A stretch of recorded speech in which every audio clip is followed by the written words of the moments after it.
What's up sa inyo mga ka-Dude Farm? For today's video ay meron tayong bisita na ampon ng ating trio na black moted at one pair na porcelain.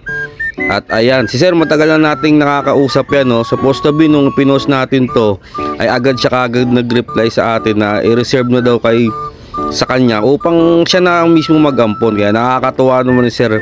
Sir nga po pala ay galing pa ng Bustos, Bulacan. At ayan mga ka-Dude Farm, no, dinala na natin siya sa kanyang pinareserve na trio na black moted at one pair na porcelain. Actually dyan parang medyo hindi siya satisfied. Hindi naman siya hindi satisfied, no.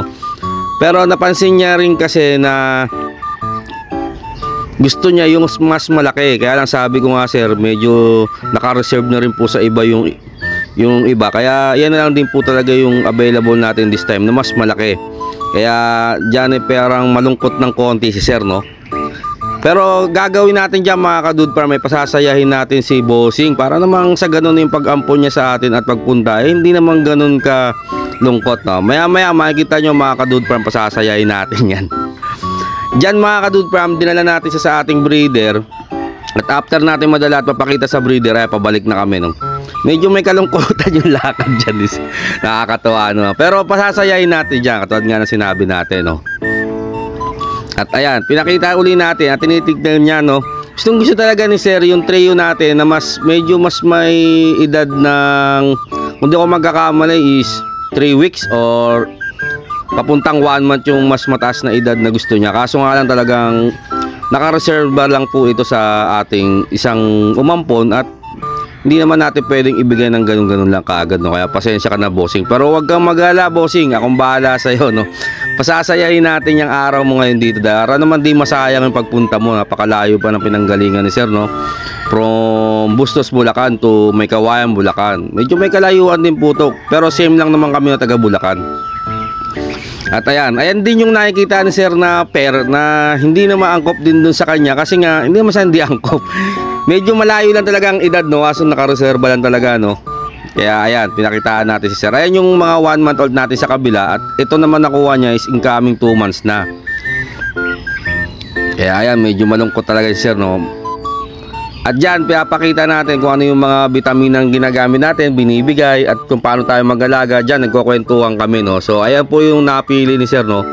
Ito yung one pair na Brahma porcelain na incoming 2 months pa lang po yan, no. Supposed to be 1 month mahigit po lang po yan, eh. At yung nakikita ni sir na pares doon is 3 months old naman. Masyadong malayo talaga, kaya pasensya ka na sir. Ito naman po ay incoming 2 months din na 1 month mahigit. Ito naman po yung trio na black moted, no.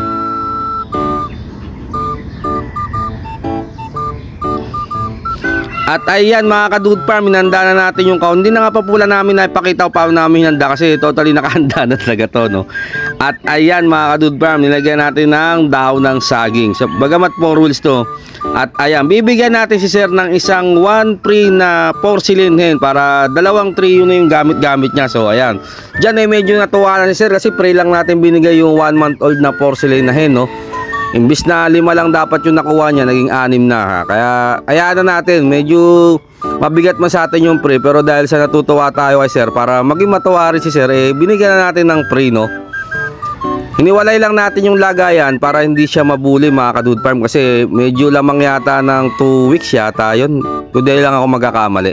So ayan, ihahatid na natin si Bossing sa kanyang sasakyan. Ayan, si Bossing nga po pala isang businessman din po ng mga tawag nito, mga ano tawag dyan.